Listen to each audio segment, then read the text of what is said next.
Welcome, everybody. This is such a phenomenal turnout. I'm so truly thrilled to see everybody here. We are almost at 500 people, and this is really the perfect capstone to an incredibly powerful and really transformational week. And we have a really great evening for y'all in store. But first, I'll introduce myself. My name is Zava Candler. I use he, him pronouns. I am one of the lead coalition organizers with New York Renews. And I am calling in from occupied Lenape and Canarsie land, also known as Brooklyn. So I wanted to start by talking a little bit about the timing and the importance of the Climate Jobs and Justice Action Week, which, as many of you know, this is the capstone for. So right now we have both the state legislature as well as Congress on recess. The budget here in New York State was finalized, as well as on a federal level, we had a relief bill passed relatively recently. So now we're here, we're on recess, and all eyes are really like on what is next. And so we use this week to tell our leaders that climate justice and environmental justice are what's next. And at the same time, we just had the Climate and Community Investment Act, the CCIA, which we are going to be hearing a ton about, introduced in the New York State Senate. And at the same time, we had the Thrive Act announced on a federal level, both transformational pieces of climate justice legislation. And we also know that really the political time is now. We need to pass the CCIA this year. And at the same time, we need the Thrive agenda in Congress's and President Biden's plan to build back better. And both of those have a timeline that isn't measured in years, but is measured in months. And while all of this is going on, we know that the fossil fuel industry is really ramping up its efforts. It's ramping up their lobbying, and they're throwing all of their money against these climate justice efforts. So to combat that, we really need to be organizing at scale. And so that's exactly what New York Renews and Indivisible did this week. And so before we actually dive into the week itself, which Kelly is going to do, I just wanted to talk a little bit about how Indivisible and New York Renews came together to make this special week happen. For those of you who don't know who New York Renews is, we are a coalition of over 280 members. We have labor unions, environmental justice organizations, more traditional environmental groups, multi-issue community groups, faith groups, and I see a ton of you, on this call right now. And some of those 280 members are indivisible groups, and we have some overlap. But we also really represent two different groups of people and centers of power. And so the other thing about us is we're both part of a national network called the Green New Deal Network. New York Renews is the state coordinating organization for the Green New Deal Network, which we'll hear about also in a little bit. And Indivisible is one of the national members, and their chapters in New York are also organizing around this. And just kind of like the idea with the Green New Deal Network coming together, we also know that we need to pass bold climate justice legislation on a federal level. And we know that to do that, we need to build a much bigger we. And so New York Renews, with its groups, Indivisible, with its chapters, we came together and we wanted to really shoot for the stars. So we're going to hear all about that in a second. But first, we wanted to just quickly review what we're actually going to be doing this evening and the way that we're going to be doing it. So with that, I will pass it over to Sarah Rieske, the senior regional organizer for New York State for Indivisible. Take it away, Sarah.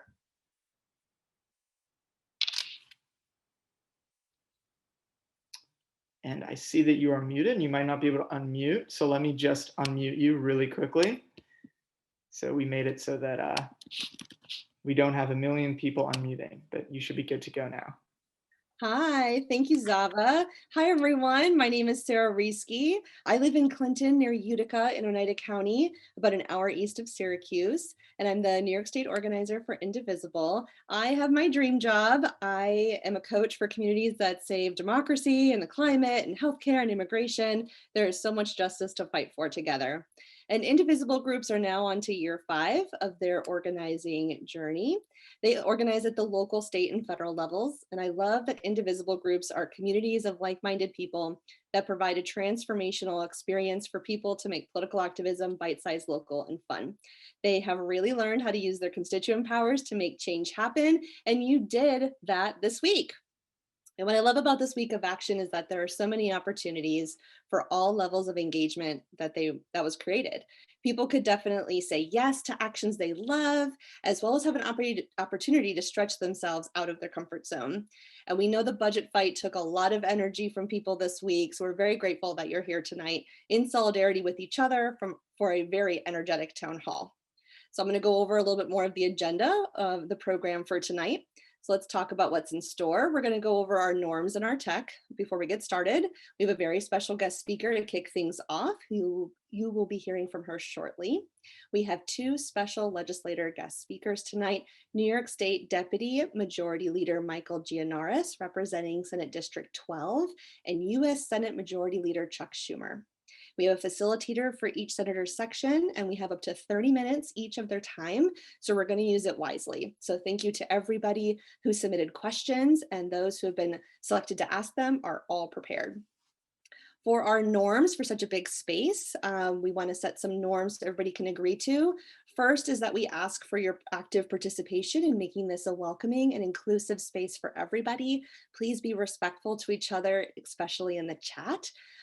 Breaking this norm will result in removal from the event. We do have specific people in the role to monitor the chat to make sure we don't have any Zoom bombers. Nobody wants that. Another norm, we invite everyone to be in their happy emotions tonight. You all did amazing organizing, you led with love, and you got to meet new people during this week. That is something to celebrate. Number 3, actually, be gracious with technology. Internet connections may not be the best, so please be understanding and patient if any of our speakers experience glitches. If for some reason something happens to Zoom and the meeting suddenly ends, it's happened before, please log back in and we'll pick up where we left off. And lastly, you do not have to engage in the chat box if you do not want to. Sometimes it can go quickly and that can be a distraction for some. So don't feel pressured to have it open or read everything. We have moderators who can do that. So Zava, can you help us out with tech, please? Yeah, sure. So I just want to say really quickly, 550 people right now. All right. So you should see on your screen some of the kind of classic basic Zoom controls. You can turn your video on and off. You'll see that you can rename yourself. So if you want to rename yourself with your name, your pronouns, if you have any organizational affiliation, and I will specifically say if you are someone who's going to be asking a question tonight, to please rename yourself with your full name so we can find you. And you'll also see down at the bottom there, that is where chat is for the computer, as well as reactions. We urge you to, hit those clap emojis, those heart emojis. And can I get the next slide, please? And as we said, chat is going to be one of the most important parts of this. And so that is how you get onto the chat, both on your phone as well as on the computer. Next slide, please. And also, in addition to our Spanish-English interpretation, we have closed captioning. So if you can go to the CC at the bottom, you can click either show or hide subtitles, and you should be able to see a transcription, not always perfect, of what we are saying. And then finally, if tech issues do come up, we have Ariel Smirnoff with us, who is a tech wizard. And you can DM her directly or call her or text her at 925-262-3004. And I see someone just wrote in the chat, there's no CC icon. So that must have crashed in the past 20 minutes, and we will work on fixing it right now. So then I'm just going to quickly review how the actual Q&A section is going to work. So what we're going to do is, we already asked all of you to submit questions. We got a ton of questions and selected questions that really went to the different themes of what people were asking. And so what we're going to do is we are going to call people off of mute. We're going to then allow you to unmute via Zoom, and you will then be able to ask your questions. And before we actually dive into the questions, each of the legislators will have about 5 minutes or so to speak, and then we'll dive right into the questions. So before we do that, I just want to talk a little bit about who we are in this week of action. And so I am truly so honored to introduce a coalition leader, Elizabeth Jean-Pierre, who is the executive director of Uprose, Brooklyn's oldest Latino community-based organization, as well as the co-chair of the Climate Justice Alliance, which is really a leader for the entire climate justice movement, as well as a core team member of the Green New Deal Network.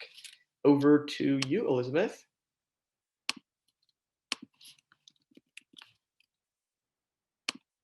And you should be able to unmute now. Okay, now. Thank you so much, Saver. So great to see you.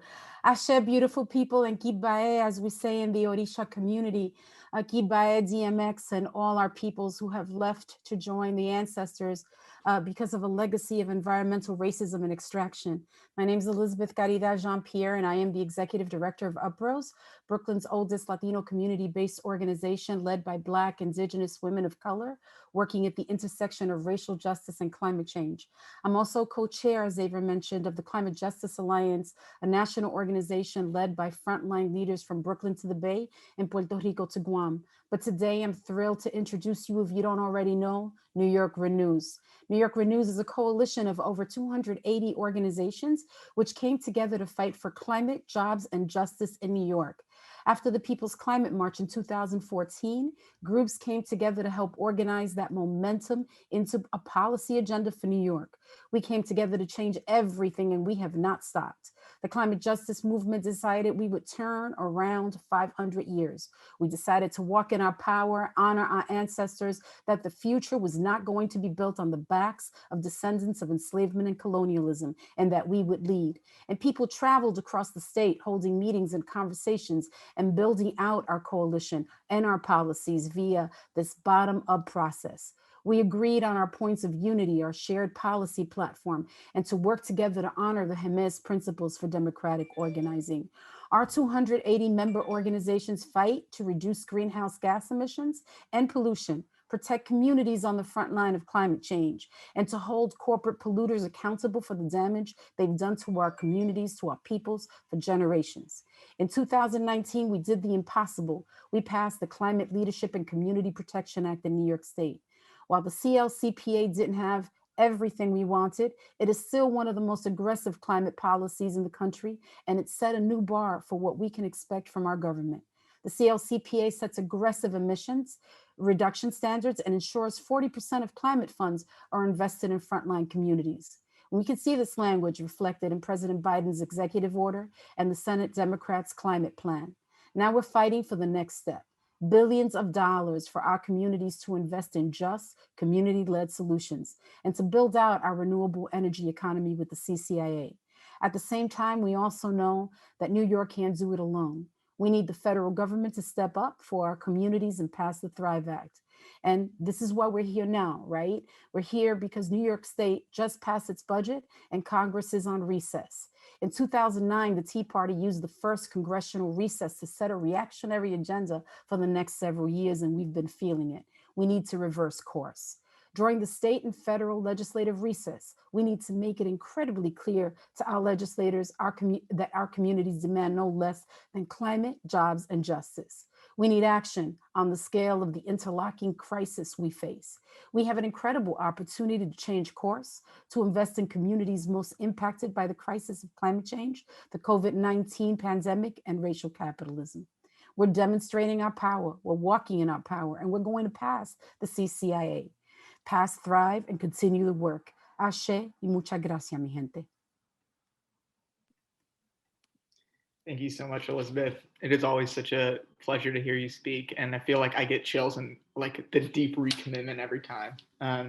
So thank you. And now I'm going to turn it over to Kelly Camacho, who is the climate justice organizer at Push Buffalo, a member of the New York Renews steering committee. And Kelly is a truly phenomenal organizer who put together so much for the week of action. So there's no one better to review it than her. I'll swing it to you, Kelly.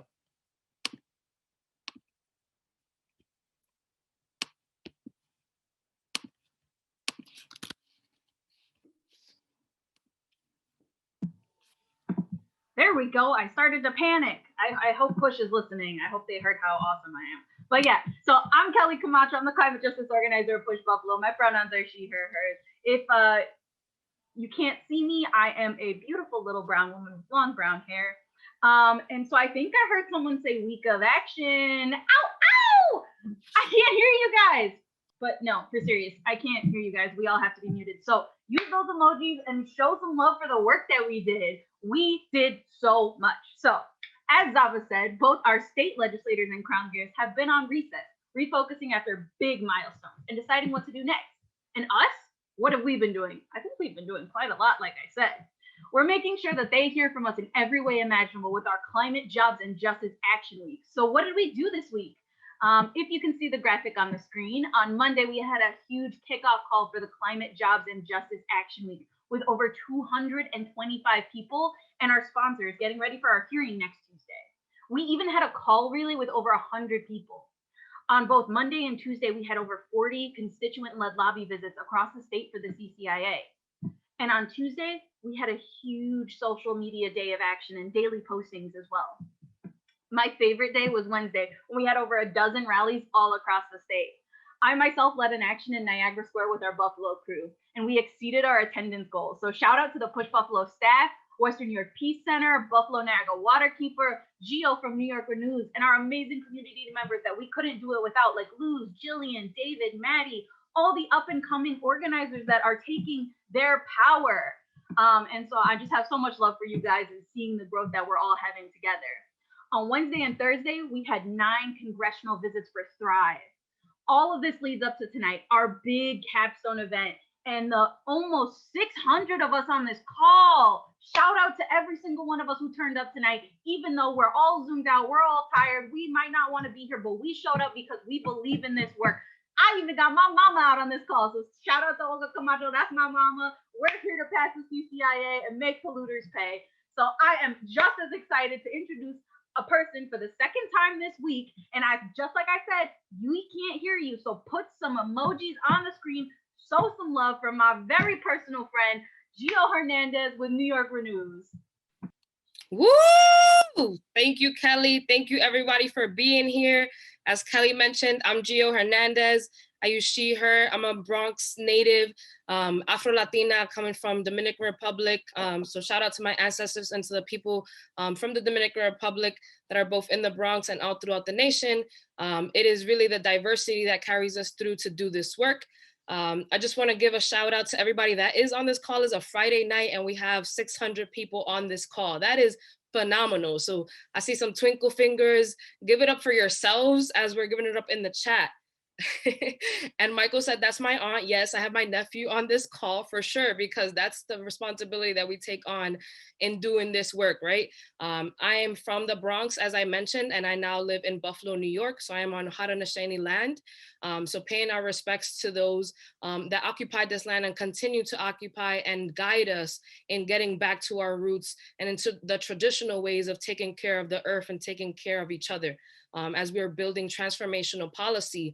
And that transformational policy is only made possible by the transformation that happens within us and across from us, right? So I just want to give a shout out to everybody. We are on our way. We are in the midst of the congressional recess, but we're also going to be passing the CCIA this year. And we have about a month and a half to do that. Yes. So give all the love, all the hearts, all the things that we need to empower each other to make sure that the CCIA passes. We need to get that done and get that done together. So we're here for the Q&A with Deputy Majority Leader Senator Gianaris. So I just want to give a quick shout out to all the folks that have participated, have submitted their questions and everything leading up to this point. I will start the first question and then I'll pass it off to the folks that are asking questions. And I just want to make a note about the questions that are being asked. We got a lot of questions submitted. And so we had to choose which ones were going to be chosen to reflect all of the questions that were asked. So we kind of merged some together. So please be patient. I will ask the first question, as I said, and then I'll pass it off, but I don't want to do that before I actually allow Senator Gianaris to give some opening remarks. Thank you so much for being here, and go ahead. Thank you. Thank you for having me. What a tremendous crowd you have on a Friday night, on a nice night as well. It's a testament to how important the issue is and the great organizing work that all of you have done. So thank you, Gio, for the introduction, and thank you, New Yorker News, for all the great work you're doing. Look, we have, as most of you know, we took the majority in the state Senate in 2019. And we told everyone that would bring a sea change to New York, and I think we've proven that correct. But we've done a lot, and we still have a lot more to do. One of the things we did in our first few months in the majority was pass the CLCPA, which is a nation-leading effort to combat the climate crisis, and we are working towards making sure it's now implemented correctly, because the goals are ambitious, and we're already seeing right here in my backyard in Astoria, we're fighting a plant that a company wants to build that would be a new fossil fuel plant. We're like, how can you build a new fossil fuel plant when we're supposed to be moving away from fossil fuel plants everywhere? So they're still trying, and we have to continue to fight.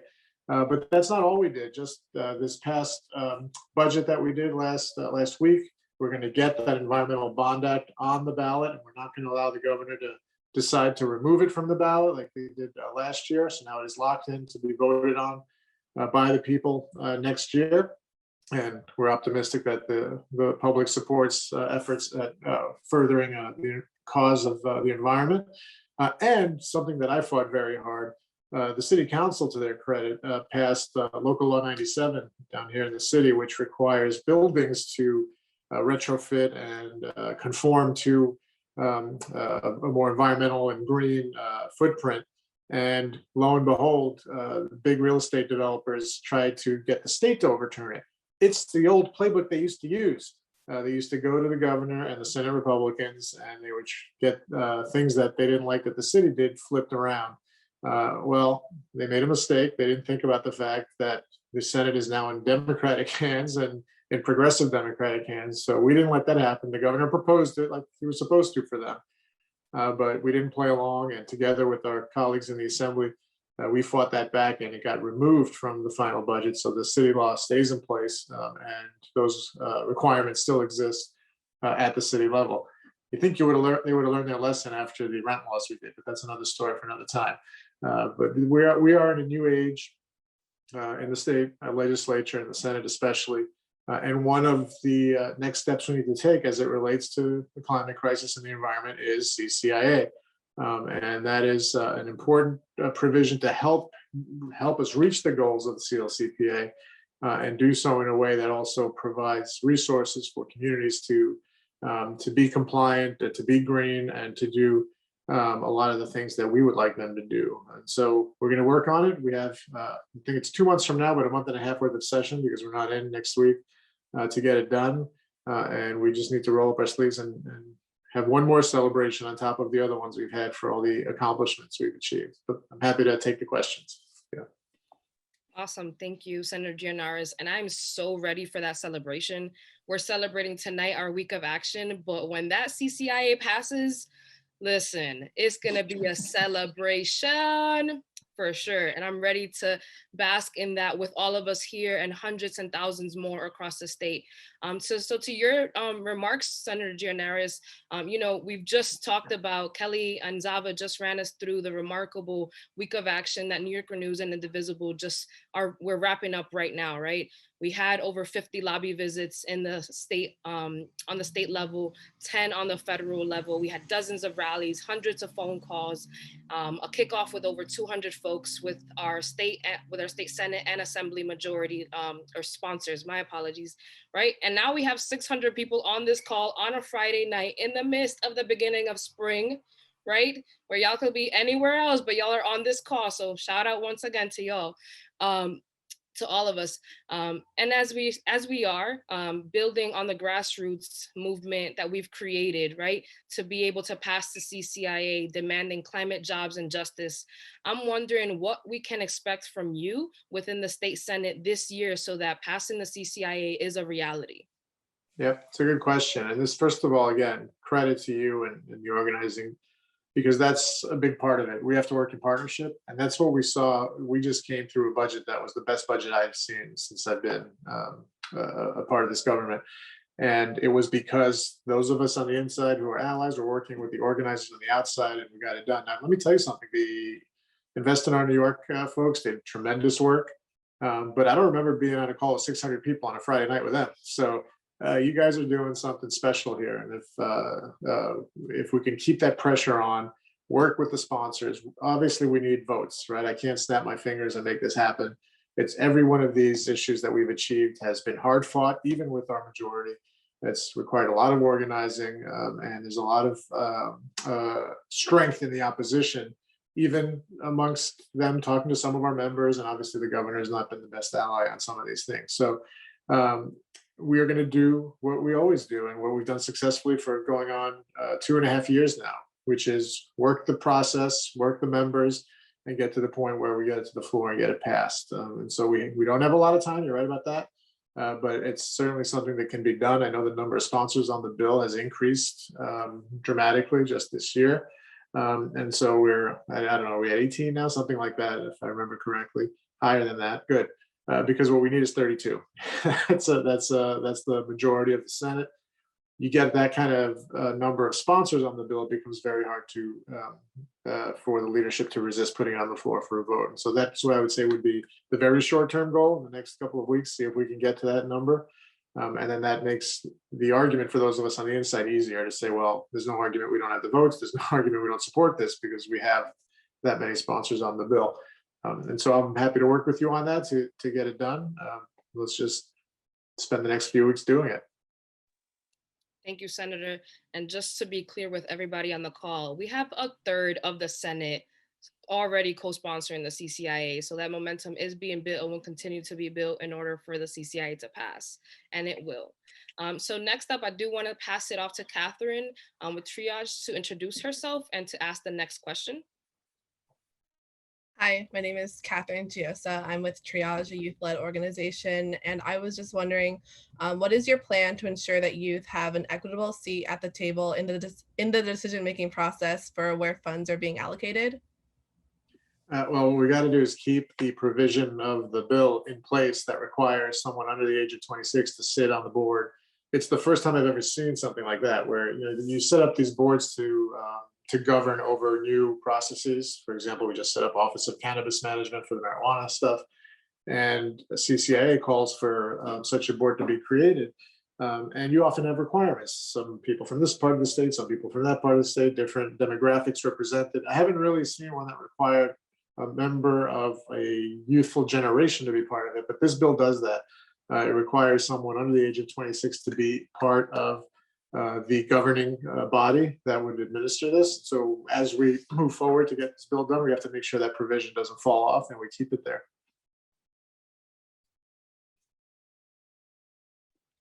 Awesome. Thank you, Catherine, and thank you, Senator. Next, we're going to pass it off to Nancy Higgins.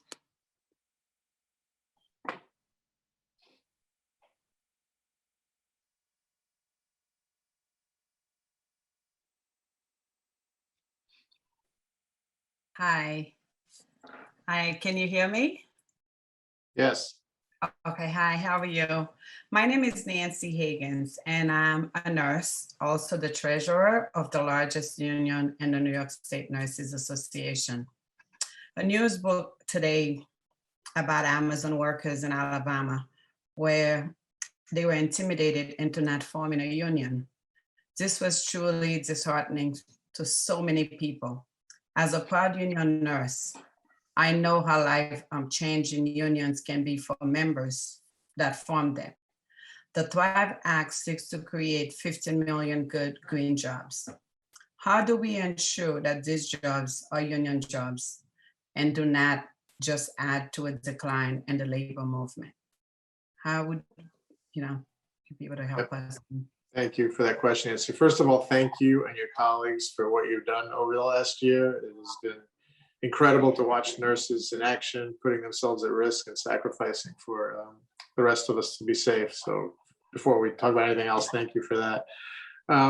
And your question's a good one. I believe the bill, again, has labor protections in it because anything we're doing that requires essentially a whole new industry to be born, we want it to be done correctly, and we want it to be done in a way that doesn't harm workers, but enhances them. I've been an adversary of Amazon's for quite some time now, and so I was also rooting for the workers down there. I just talked with Stuart Applebaum today, who's with the retail. We're off topic now, but just for a moment, the who represents the union they were trying to join. And so they're going to challenge the results. I believe we'll see where that ends up going. But I'm certainly not going to allow a new law to be created of this importance without protecting the workforce. Thank you. Thank you so much, Nancy and Senator. Next, we're going to pass it off to Monica Weiss with 350 NYC to ask our next question. Gio, I'm so sorry. I think it's actually Maddie, and the Monica question is for Senator Schumer. Oh, I'm so sorry. Go ahead, Maddie. My apologies. Hi, my name is Maddie Hamilton, and I am with Push Buffalo in Buffalo, New York.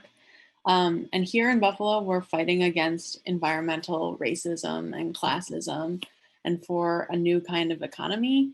So I'm wondering, how does this bill specifically target the intersectional goals of environmental justice and really the wrongs of environmental racism? And how does the bill provide for a just transition for the most vulnerable New Yorkers? If you indulge me for a couple minutes, I'm going to tell you how I first ran for the State Assembly, which was my first office before I got to the Senate. Was because my neighborhood produces about 60% of New York City's electricity load. And lo and behold, most of the power plants that were spewing toxic fumes, because they're all fossil fuel plants, were right next to the Queensbridge housing development, which is the largest public housing development in the country. And so I've been fighting on the cause of environmental justice ever since then. We've had some success closing some plants down along the way, but it's an issue that's dear to me, so I appreciate the question.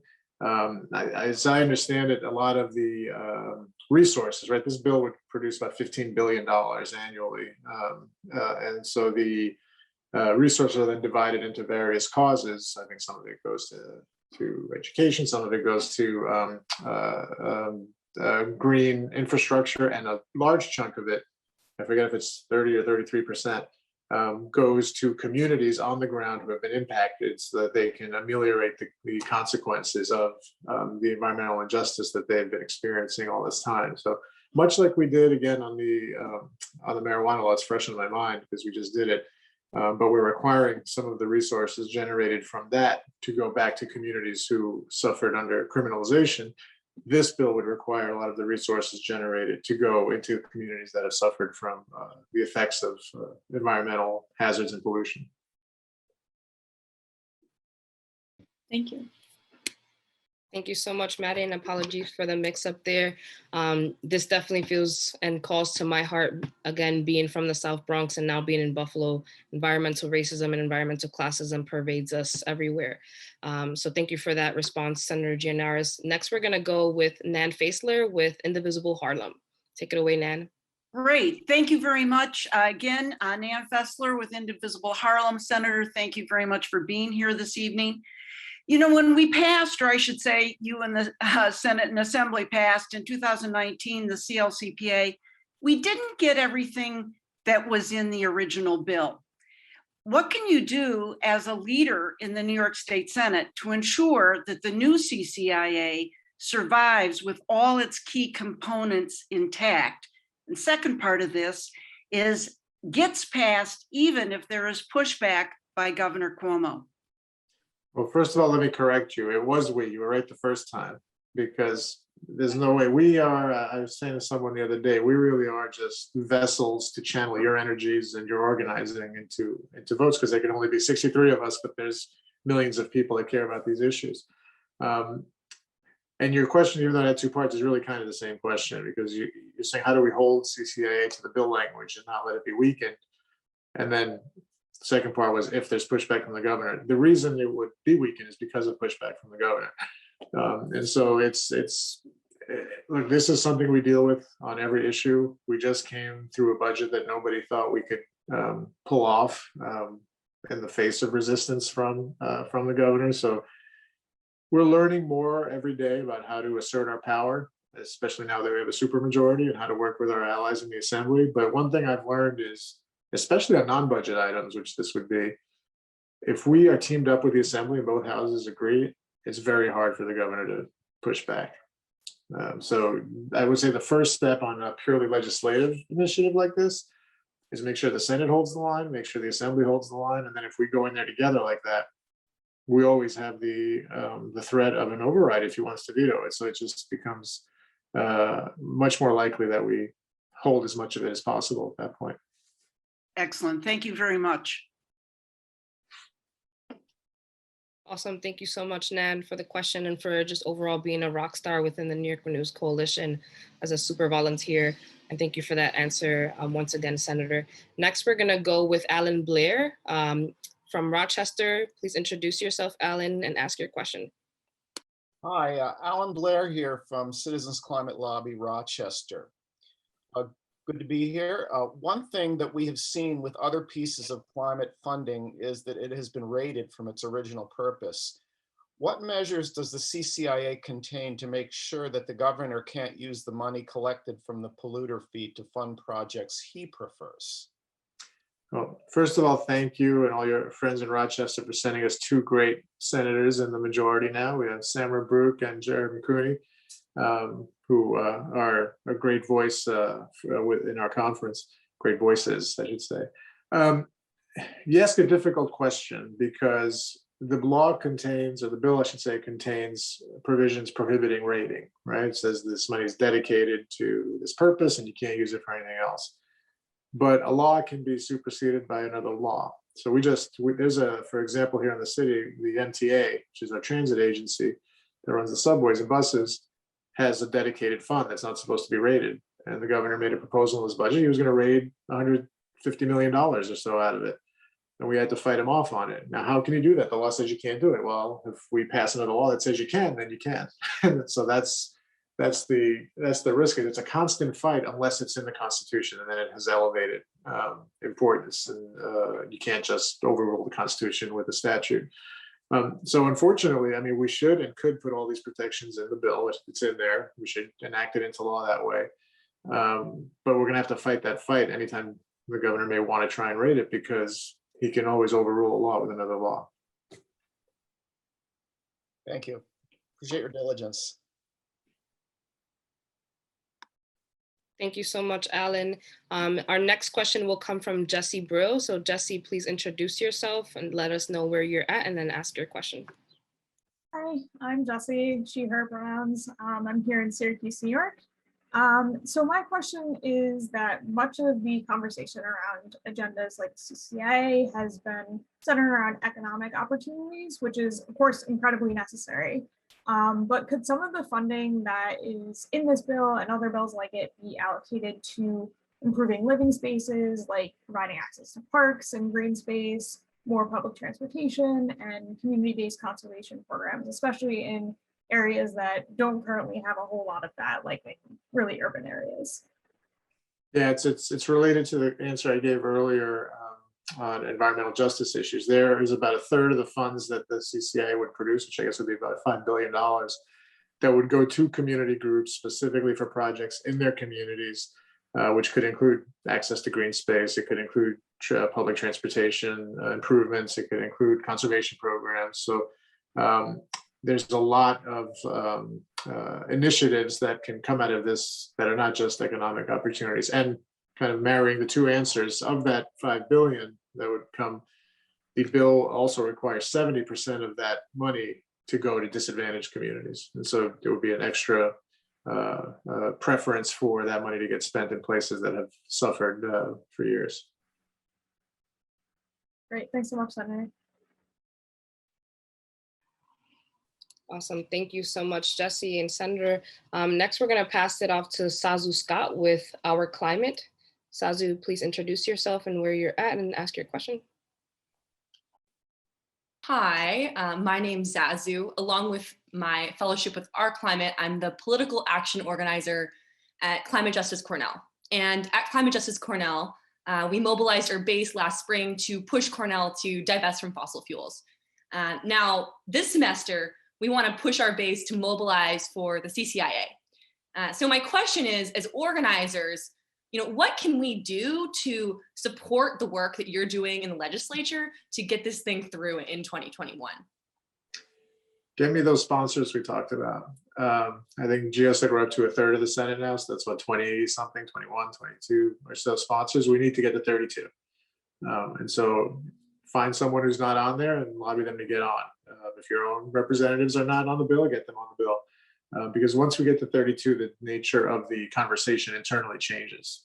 I mean, we could certainly pass bills with fewer than 32 sponsors, but when you have it, no one can tell you you don't have support to pass the bill because everyone's, there's enough public declaration of support to get it done at that point. So keep doing what you're doing. And I'm just talking about the Senate. Obviously, you got to do the same thing on the Assembly side. But what we need is more engaged support on the issue.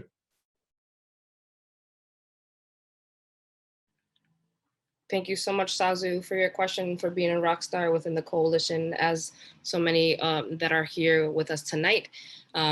So I have a couple of questions that have come in since we have a little bit of extra time within our Q&A. So I'm going to post some of them. The first one being, and Senator, you touched on this a little bit in a previous question about 2 questions ago, but want you to go a little bit more in detail. What can we do to ensure communities facing the worst pollution and climate change are prioritized for funding under the CCIA? Sure, I missed, you said, what can we do to make sure that the communities that are facing the brunt of environmental racism, environmental classism, and climate change and pollution are prioritized for funding within the CCIA? Well, the CCIA already requires it.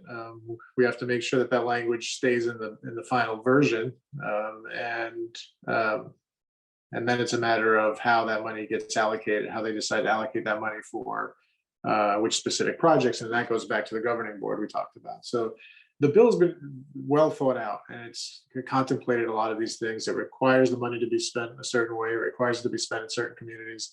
It requires the decision to be made by a representative group that represents all generations. All the different pieces that we've talked about tonight come together to, if it's working properly, make sure that the money's going where it's supposed to and for the right thing. So if we just hold the line and don't let the bill get watered down, we can achieve that. Thank you for that. And so another question that we have is, what is winning messaging because the GOP will try to stop the CCIA? I have a unique way of looking at that because we face that all the time. And we faced it on excluded workers, which we just did. We faced it on bail reform, which we did a couple of years ago. The fear of Republican attacks. And my view is the people of the state have spoken. They buried the Republicans deep in the minority in both houses, and we're here to govern based on that mandate. And we did that in our first term in 19 and 20, and they beat us up really good, especially on the bail stuff. You've probably all seen ads over the course of the last election. And we came out of it with 3 more seats and a supermajority. And so my attitude is the state is driving this conversation, not the Republican attacks, because they seem to be living couple of decades in the past, and they're continuing to scare people about immigrants. They continue to try and scare people about crime. These are things when I was growing up, they were using as political attacks. And I think to our credit, the people of the state have decided they don't buy it, and they keep returning us with bigger and bigger numbers. So I wouldn't worry too much about the attacks. You're going to hear them. It is what it is, but we just generally push through and get things done. I'm more concerned about criticisms from within, whether that's the governor or individual members of the legislature. That's much more harmful than anything the Republicans say. Thank you for that. And I just want to note too, I heard a lot of what you said and reminds me of 2 things, both in the work that we're doing, we're shifting the narrative of what has been, what is to what will be and what can be. So I deeply appreciate that. And a grounding from movement generation, which is if we're not prepared to govern, we're not prepared to win. And so we are prepared to govern. We have an in-depth CCIA bill that really allocates the funding that will be charged to polluters in that way so that we can actually drive climate justice here in New York State and lead that to our federal level. So we have a couple. I'm sorry, I was going to say one more thing because I love this topic because it's something it's kind of gets into political philosophy, which I like a lot. The problem is with the Democratic Party is there are a bunch of folks, generally older, who grew up in politics in the 80s and 90s, and they are living in this fear of Ronald Reagan, believe it or not. Like the guy was around 40 years ago. But he won the political debate of the 80s. And then the belief became, if you want to succeed politically, you have to be against taxes, against government, against all the things that we care about. Bill Clinton governed that way, right? And that's so people that are in that Bill Clinton school are these centrist Democrats who think, the era of big government is over. That was his big speech. And they are behind the times. And what's happening now is we're realizing that you can convince people with a powerful message and a powerful issue and a powerful organizing. And that's what's been happening. And so the Republicans are sitting there screaming and waving their pitchforks, but no one's buying it because we are speaking the truth and people are starting to get it. So you don't have to worry so much about who you're going to be attacked by. We have to worry more about who we're going to educate to get more support on our side. And that's what we've been doing. That's what we have to do on this issue to get it done. Thank you so much for that. And I see the chat is blowing up. Folks are responding to that dialogue here. So kudos to everyone interacting in the chat, and thank you once again for being here. We have just 2 more questions for you, and then we'll take a short intermission before we get into the federal Q&A. So the next question is, what can we do to invest in public transit, specifically for communities upstate? We restored a bunch of money that the governor was trying to raid from both the MTA and statewide funding. And so the state budget went a long way towards getting some of that done, but not enough. And part of the issue is you need engagement locally as well, right? So the city, you have the city bus and subway system, which is kind of this hybrid governing structure of state and city. And it's obviously the biggest system in the world, so it requires a lot of money, and that's always the fight there. But upstate communities need to focus on mass transit as well. I think federally, President Biden seems concerned about improving the mass transit infrastructure and train travel especially. We need to tap into that. They just pumped a tremendous amount of money into the state for mass transit needs. So hopefully some of that ends up in the right places. Thank you. And yeah, I'm hoping too that with our very own Senator Tim Kennedy, who is the chair of the Transportation Committee, we can make those things happen. So just 2 more questions. I know I said 2 questions the last question, but really just 2 more. And then right. I'm having a good time. This is good. So how can we ensure that once the bill is passed, people can continue to make their voice heard in the implementation process? Once the bill is passed, I like the optimism. This is good. You just got to not disband this group, which you won't, obviously. This is not just a CCIA group. It's a group that cares about the climate more broadly than that. And it requires diligence. So when something gets done, you need to have meetings like this and get 600 people on a Friday night to talk about the implementation of the new law and make sure that it's done correctly. You need to make sure that the people who are appointed to serve on that board are the right people, because that's going to be something we have to be mindful of as well.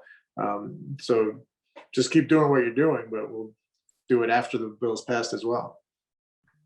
Thank you so much. And I see in the chat to keep an eye on the CAC, which is the Climate Action Council, the board created by the CLCPA to create the scope and plan. So definitely right on. So one last question, Senator Gianaris, because we're here and we're trying to keep it as real as possible, both with our 600 plus folks that have joined. And as we're talking about co-sponsorship for the CCIA, I have noticed that you're not a sponsor yourself right now. So I'm wondering if you've submitted that and we just still haven't seen that, or when will you actually submit that? That's the easiest question to answer. Yes, you know what's funny? As I was preparing for this call, I noticed I wasn't on it and I couldn't believe it. So I called my staff. I said, why am I not on the bill? And they said, I don't know, I think you were. And we put it in today is the short answer. But we thought I was already on it. And sometimes it just gets lost in the shuffle. But fear not. If you had whatever number you had before, you're going to have one more tomorrow when it posts. That's what I'm feeling. That's what I love to hear. You're getting a whole bunch of props in the chat. So definitely appreciate that. We've gotten that. It feels good to know that you're on our side, not that it's ever been doubted, but to see that in the list of sponsors. So with that, I just want to say a huge, huge, huge thank you to you. you have been a great influence both on this call and leading up to this and with the CLCPA passage. So everybody, please give your thanks in the chat. Shout out to Deputy Majority Leader, Senator Gianaris, for being here. If you can, stick around for the last Q&A that we have on the federal level. If not, we will see you sooner than later on our fight to pass the CCIA this year, 2021, not if, but when. So thank you so much. Kudos to you. I hope you have a great rest of the night and feel invigorated in the energy that we've co-created with the hundreds of people across New York State tonight. Absolutely. Thank you, Gio. Thank you, everyone on the call. Appreciate you. We're going to get started with our second Q&A. I want to welcome someone super special within the New York State world and activism and movement world. So please give it up for Sochi Nemeka with the Working Families Party. Sochi, if you want to give an introduction of yourself, and thank you so much for being here. Thank you so much, Gio. Hello, everyone. Good evening. Wow, 600 people bopping around on a Friday night, ready to save the planet. I am pumped. I am so excited to see this and feel so affirmed about what we can do. As Gio said, I'm Sochi Nemeka. I'm the director of the New York Working Families Party, and it's so great to be here in this town hall to wrap up our recovery recess and to welcome Senator Chuck Schumer, right, our fighter for working people in New York State and across the country. And so we've seen, in the months. Welcome, Senator Schumer. Good to see you as well. Hi, Sochi. Hi, good evening. Instead of giving a talk, can we dance? I mean, let's put this music back on. I'm ready. This is Friday night. So in the months since Democrats regained control of the Senate, Senator Schumer has fought for and secured the largest federal relief package in living memory, making real material difference for millions of working people and showing to everyday Americans that when Democrats are in office, we should feel the difference in our lives. When progressives lead, we should see the changes on the ground.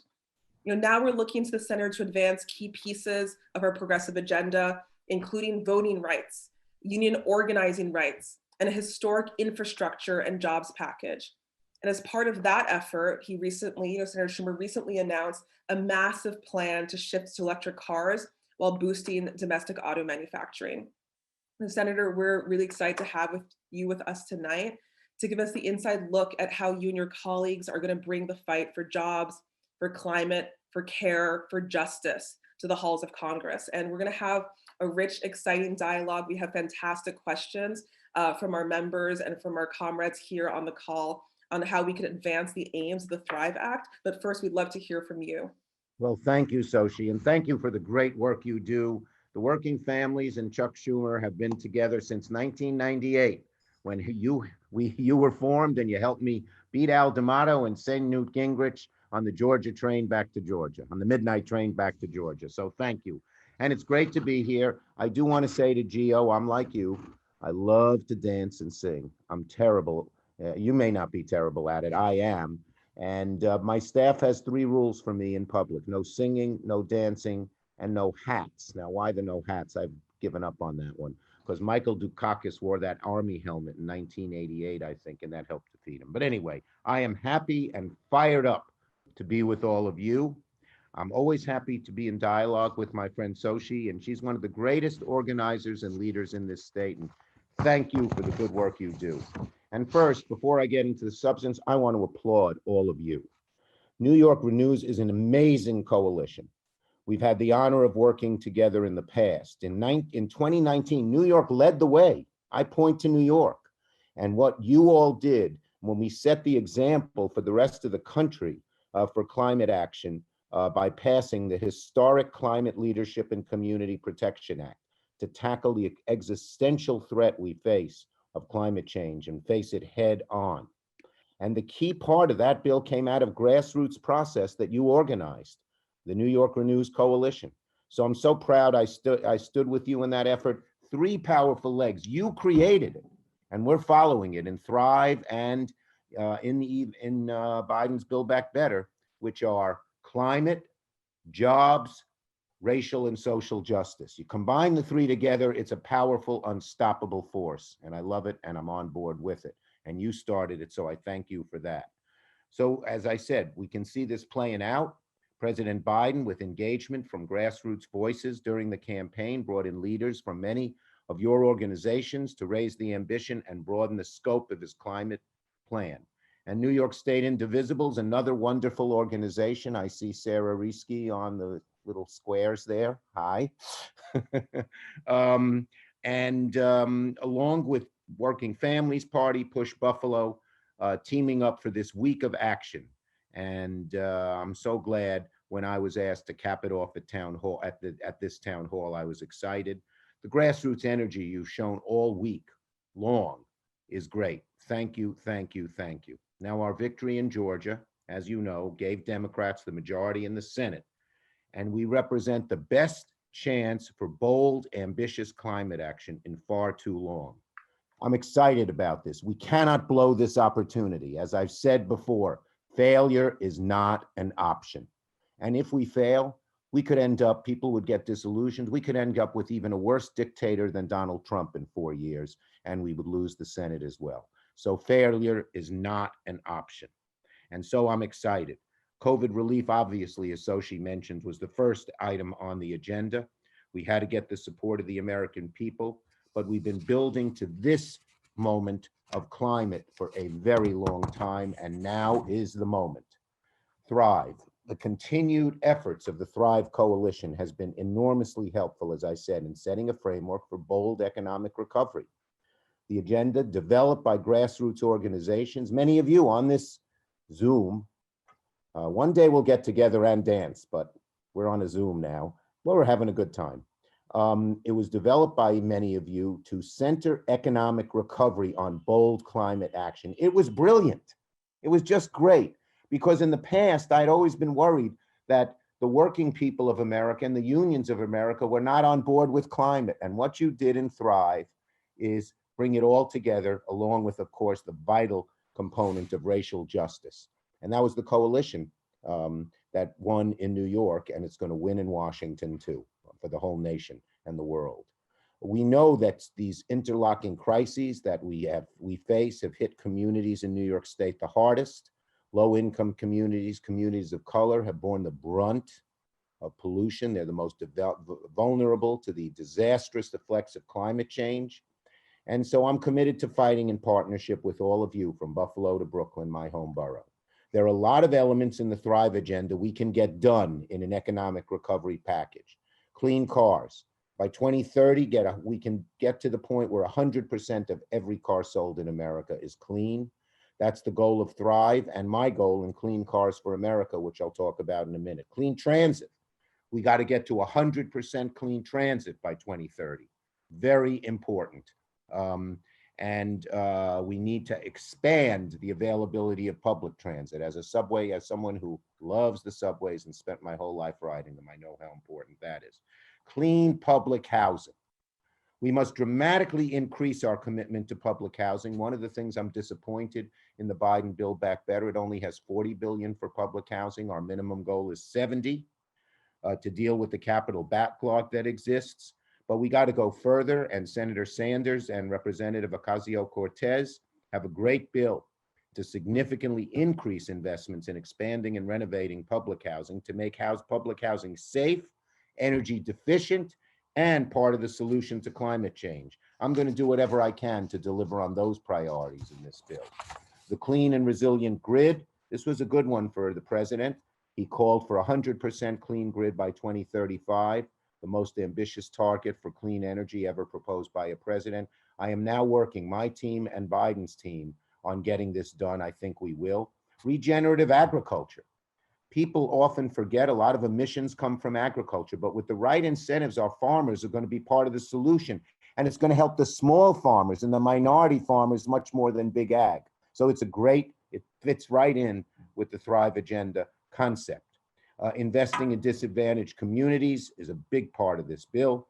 We're going to develop all of these proposals to reduce emissions. We need to make sure 40% of the investments go to low-income communities, communities of color, so disadvantaged communities share in the benefits of this transition.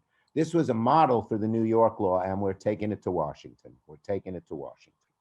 These are a few examples of the many good ideas that we can and will get done. One of my partners in Thrive has been, Ed Markey and I were the sponsors of the Thrive Agenda in the Senate, and Congresswoman Deb Haaland was in the House, and she's now Secretary of Interior. So I'm looking forward to getting her to be a voice right at the table to get this done. We can't just patch over the wounds of the COVID crisis. That's necessary, but hardly sufficient. We got to go a lot further in addressing the systemic changes we face, like climate. Now, I want to mention just Clean Cars for American public transit as a little more sinew of this. The Clean Cars for America and big investments in public transit got to be at the core of making clean transportation affordable. And I'll start by saying, for many New Yorkers, making our transit system cleaner, better, and expansive is a central plank of our climate strategy. As a New Yorker, I'm going to say that, since most of you, I guess, are New Yorkers. I want to take a moment, though, to reflect what we accomplished in New York. Several bills in coalition with the advocates. We delivered $15 billion in Washington in relief for public transit. So they can not only keep all the subways running, trains, buses running, not lay off a single worker. You know, our public transit and our government agencies are often a ladder up for poor people, because and so it was very important. We saved the MTA from catastrophe, but now we got to go a lot further. Biden's plan calls for $85 billion to improve and expand public transit, an additional $25 billion to convert the diesel transit buses to electric buses. In addition, we need to do the Clean Cars for America proposal. It's my proposal. I spent a lot of time working on this with a lot of the groups, but it got Biden's support. It's in his bill. And so let me explain it. It means every American who needs to drive a car should be able to afford an electric vehicle. That's not the case now, we know that. The first pillar in Clean Cars is a direct incentive to bring down the cost of purchasing or leasing a new vehicle at the point of sale. If you give a tax break later, it's not going to work for many people, for poorer people. They can't wait for taxes, and they don't pay taxes. They don't pay a lot of taxes. The incentive is based on how much, so we give a deep incentive right at the time you buy the vehicle. How much zero emission range is based on, we need to have the vehicle, the more range, the deeper a discount, so we encourage a long range. The incentive gets bigger with domestic content requirements, strong labor requirements. These cars are going to be made in America by union labor. They're going to pay good wages, plain and simple, okay? And they will build a supply chain right here at home, higher wages for everyone who works here. Additionally, there's a real incentive for the poorest Americans to ensure that this bill makes EVs affordable. The poorer you are, the deeper the subsidy. So everyone can partake in a good way and not have to suffer for it. So that's very important. And separate from bringing down the price, there's an incentive for low and moderate income Americans to make their EV cars. The second pillar is a robust network of charging infrastructure all across the US. So not only will we be able to drive from Montauk to Buffalo, but from New York to San Diego. And we'll have we'll have the charging stations, and you'll get a charging station at your house or near your house if you live in an apartment building. The second pillar is building out this structure. It's going to be union labor. It's going to create a lot of jobs, and we want 40% of those jobs to go to people of minimum wage, no wage, people who got out of prison, uplift people while we do this. So that's the second part, the labor component. And finally, the third pillar reinforces the domestic content and labor requirements in the first pillar. Big investments in retooling and retrofitting the manufacturing facilities to build the internal combustion engines. This is important, and so is the supply chain. That means we're going to invest billions of dollars to making EV vehicles affordable to Americans, all Americans, while providing infrastructure and bringing jobs. So the great news about this proposal, it's to thrive in one area. We got to do it in every area. It combines all three things. One, clean energy. Two, union labor. This was the first major piece of legislation that the UAW, the IBW, the AFL-CIO all supported. That's the breakthrough of Thrive. Our union brothers and sisters, don't worry, they're going to expand jobs as we move to a green economy. And it got the support of almost all the environmental organizations. from, Sierra Club, Natural Resources, people like Bill McKibben, as well as the unions, and even Ford and GM. So this is a model. We have to use it in every other area: the power grid, buildings, mass transit, farming, manufacturing. I'm leaving one out, but every factor that emits the poison of carbon into our atmosphere. And we're going to get this done. We're going to get this done. As I have said repeatedly to my caucus, big, bold action, failure unacceptable. We have this moment. Now, is it easy with 50 votes? Nope. And I want to say this to you, Sochi, and you're my friend. This is the hardest job I ever had. But I have more enthusiasm and more energy for it because it is so fucking important. So on to victory. Ready for questions. Absolutely, we have your back. And that's what we're talking about: big, bold investments that reach the scale of our crisis that we face on all fronts: mass transit, schools and buildings, power grid, clean water. That's what we're talking about. We have to go big if we want to really take a real cut and take this opportunity that we have in this moment. Thank you, Senator. So to start off, you know that filibuster is on everyone's mind. As you said, you've been clear that failure is not an option, that everything is on the table when it comes to winning these investments that working people in this country sorely need. We know that in order to pass our top priorities, from the Thrive Act to the PRO Act and S1, the filibuster has got to go. And so we thank you for that work, that tireless work as Senate Majority Leader, to bring Democrats together, bill after bill, to usher in this better future that we know we're at the precipice of. So let's dig in now to questions that focus on the Thrive Act, on climate, jobs, and justice. So right now, as you know, we are wrapping up Recovery Recess, where we had 200 events across the US, dozens of different actions, even right here in New York. Working people are fired up and ready to fight for the Thrive Act, right? Thrive calls for $1 trillion per year in investments, as that's a scale that economists say is necessary to deliver full employment, to cut climate pollution in half, and to meaningfully counter structural injustice. And so it's great that you've been a vocal champion of Thrive. We've seen you on Rachel Maddow, on Instagram Live, and many other places. And so now, as we prepare to introduce the Thrive Act, to push for the recovery package to be as big and bold as possible, we need you out there more than ever, publicly campaigning for Thrive. And so I want to hear from you. What will you be doing to push it through the Senate and into the Build Back Better bill? Right. Well, I am right now. Even before I got on this Zoom, I was on with the president. I am working with him. I'm working with Speaker Pelosi to say we need Thrive in the recovery bill. And I've had success before. It now is public, so I can say it. His original ARP bill was $1.3 billion. I said that ain't enough to do what we need to do, especially with the child tax credit and the earned income tax credit, which take half the kids in America out of poverty for a year. We got to make that permanent in this bill too, by the way. That's not Thrive, but that's very important. And we got them up to 1.9. So right now, what I am doing is sitting down with the speaker, with the president, and pushing to get as big and strong a bill as we can get. And I think we're making good progress. Thank you, Senator. Yes, we want to increase that investment. And by the way, we need you to do the same. This great group and all the grassroots organizations across America to keep putting the pressure on that this is a unique moment. We can't wait any longer. Climate will make our world, climate change, as bad as COVID was, and we all know people who are lost, sick, lost jobs, can't feed their kids. Climate will make the globe and living, day-to-day living worse, every year worse and worse, quite soon, worse than COVID even, if we don't do something about it now. Absolutely. This is what this coalition is about. We're going to go through some questions. You'll see what we're talking about when the mass movement is working hand in hand with our legislative champions to ensure that we're pushing for the big, bold, multi-year investments that meet the scale for crisis. And so I'm going to bring up first Monica Weiss from 350 NYC, a Queens resident, to ask our first question. Monica, you up? Hey, Monica. Thank you. Thank you so much for having us.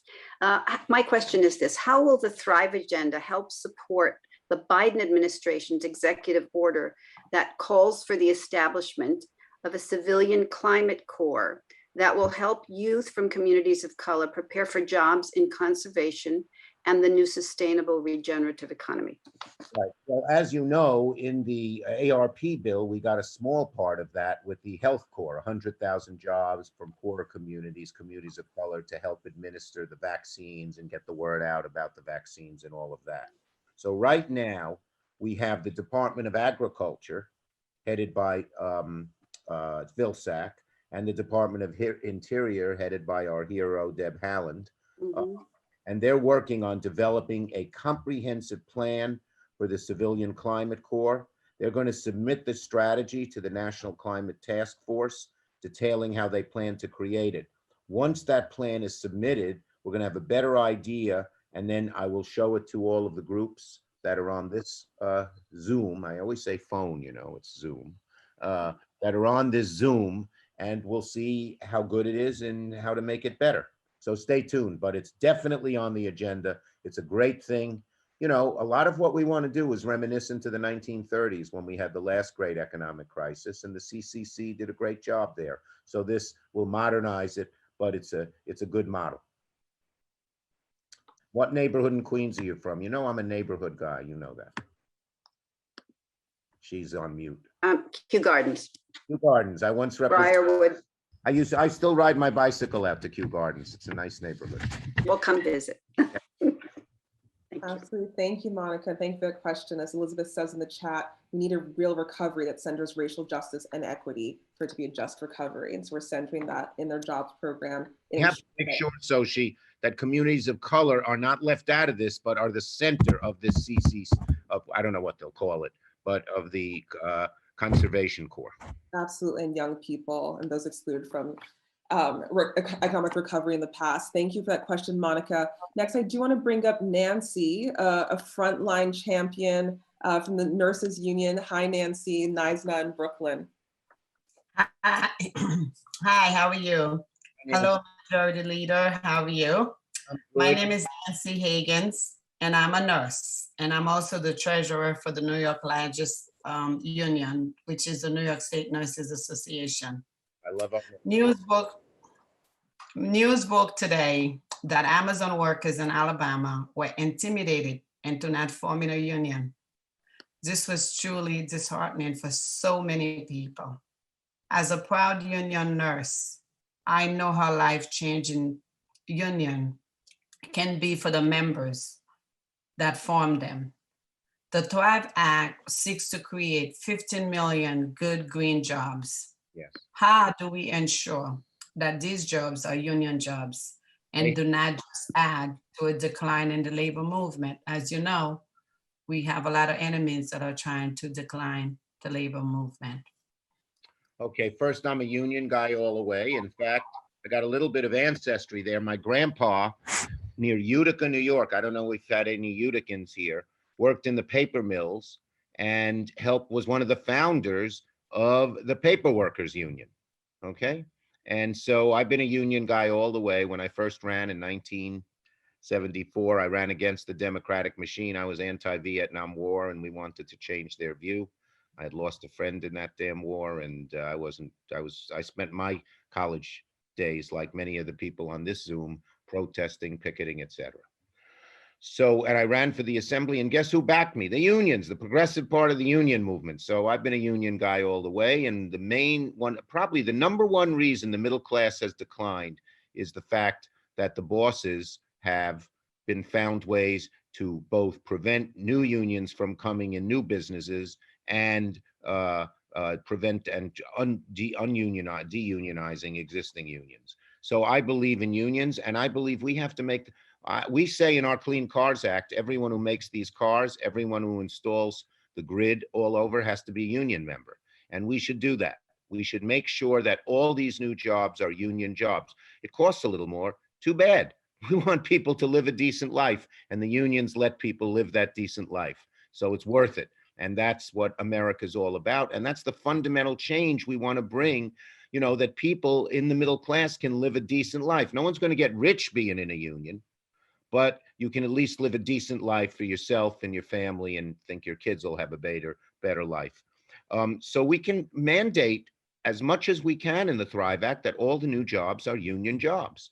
Plus, we can make sure that in all these things, there are PLAs, project labor agreements. We can make sure that everything happens in terms of collective bargaining. And the other thing we're going to try to do, and I don't know exactly we haven't figured out the exact place, is the PRO Act, which will make it much easier to organize. I was the sponsor of EFCA back in 2009, which was the Free Choice Act, which the PRO Act is strengthened and modeled on. And we got to get passing the PRO Act would do more for the middle class than just about anything else. Well, maybe there are 2 or 3 things, but it would be at the very top of the list. So we want to get that done. There are now 5 Democrats who are not yet co-sponsors of our 50. And I am working with the union movement to try and persuade them how important this is. But we should make sure in the Thrive Act and in the Biden Build Back Better Act that when you have new jobs, they're green jobs, but they're union jobs. And they're union jobs. Fantastic. Thank you, Nancy, for that question. Thank you for fighting for care and for justice in your workplace and outside of it. Next, I'm going to bring up Donna Sheriel from Suffolk Now. Hey, Donna. Hi. Oh, Donna, you know that. Hi, Senator Schumer. Okay, my question is, it is our understanding that portions of the Shinnecock land has been polluted by certain industries and overdevelopment, and their treaty rights have been violated. How does the Thrive agenda address tribal nations? Okay, well, first, let me say a couple of nice things on this regard. First, having Deb Haaland in the Congress, in the cabinet, first Native American to be in the cabinet, and she's going to be a great voice representing Native Americans at the table on everything, because they've been left out, I have to say, by Democrats and Republicans, actually. But I tried to change that as majority leader. So in the ARP, we were the first time included Indian nations as part of getting the direct local aid. In other words, it was state government, local government, and tribal. We got $20 billion, more money than they have ever received in the history of the US. Plus, we got another $3.5 billion for Indian health services and many other things. So this is a mission for us. Now, they have to be at the table. One of the biggest problems has been that Native Americans were ignored, no one wanted to pay attention. They weren't at the table. So they have to be, they're the original stewards of the land. They know the importance of the beauty of Earth more than just about anybody else.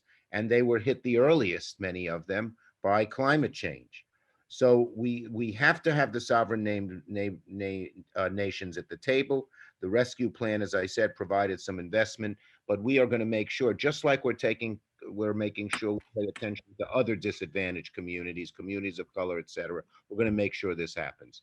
And in New York, I have always tried to help our tribes, and will try to help in this case too. Well, can we contact your office specifically to talk about the Shinnecock, because there's been a lot going on? Definitely. Yeah. Okay. I want to help you with that. Okay, terrific. Okay, great. All right, thank you so much. Thank you, Donna. I'll also add a Thrive calls for. Just tell Donna, there's a woman on my staff who's been one of the leaders in the Native American movement, now works for me. And her name is Veronica Waters, and you ought to contact her right away, okay? Oh, we will, thank you. Okay. Thank you. I just want to add that Thrive calls for free and informed consent that would establish just relations with First Nations, and we have to ensure that nations like the Shinnecock Nation are finally respected in the work that we do moving forward. I want to bring up Victor Davila. Victor from the Bronx, the Point CDC. Are you with us? Hey, Victor. Hello. Hello, Senator. I really appreciate you being here, and I appreciate all the hard work that you're putting in every day to try to set back a lot of harm that's been done over the last 4 years.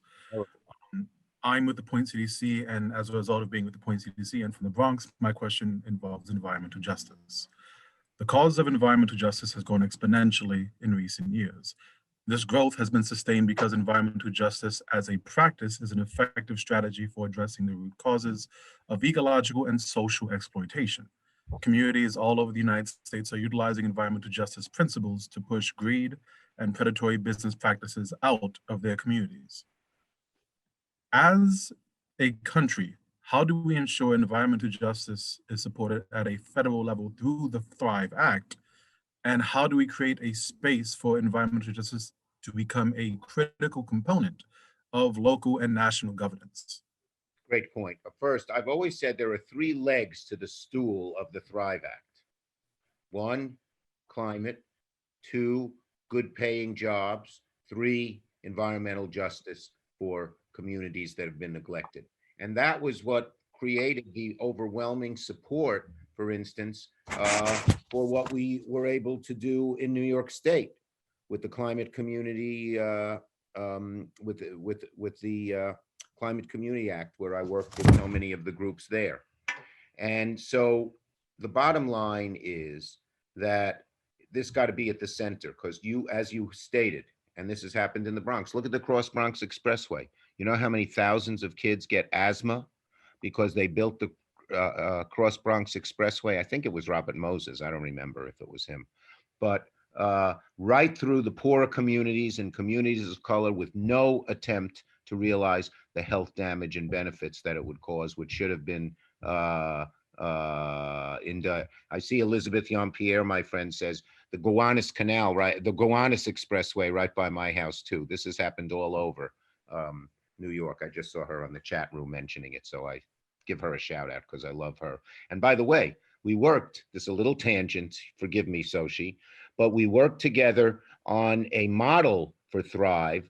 We worked with Elizabeth Jean-Pierre and Eddie Batista and some of the other groups, and I think you were part of it, Soshi, to create the manufacture of windmills in Sunset Park, the jobs going to the poor communities, communities of color, and we forced the state to give us some money. People always call on me when the state isn't moving. They call on me, I sing out, and often then the state follows. And that happened there. And this was an example of making sure communities of color get included. But we all know that there's been a disproportionate share of the burden on communities of color. No one paid attention. They just went ahead and sort of steamrolled over them. So in this bill, we're going to deliver, for instance, a clean water infrastructure. We want to take the lead out of all pipes and all housing. It's so affected poor kids, and they get this lead in their system, and then they never have much of a chance. We're going to look at every different aspect, the highways and where they were built, the lead, and everything else to see where communities of color got the short end of the stick and what we can do to make up for it. We're putting them at the front of the line, not at the back of the line. Thank you for that question, Victor. And thank you to Senator Schumer. We're counting on you to be a vocal proponent for Thrive, to continue to push publicly for the recovery package, and to ensure that it increases in size to meet the scale of the crisis that we're seeing and that we're feeling. Thank you for your participation tonight and for continuing pushing in the Senate to ensure that we can win real wins and real needs for our communities. I'm going to kick it back to, I don't know if you want to say. Okay, go ahead, Senator. Hey, one final thing before you sign me off. You know, we're a great team. We got an outside game, that's you. We got an inside game. I'm the majority leader, so I'm on the inside. Sometimes I wish I were back on the outside protesting and picketing all the time. But in any case, together we're going to win this fight. We're each an instrumental part of it. We're going to win this fight. As I say, my little motto is failure is not an option. Absolutely. We need to push on that integrated strategy, inside-outside movement, mass-based work. I'm going to kick it back to our comrade Sarah to close us out from Indivisible. Thank you all so much. Thank you, Senator Schumer. Thank you, everybody. Have a nice rest of the night, and maybe there can be a little music and dancing.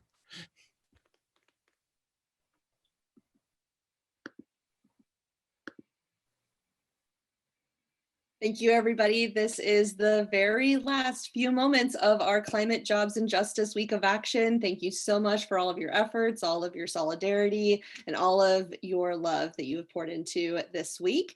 Thank you for joining us tonight, and we will see you out there in New York, everybody. Have a wonderful evening.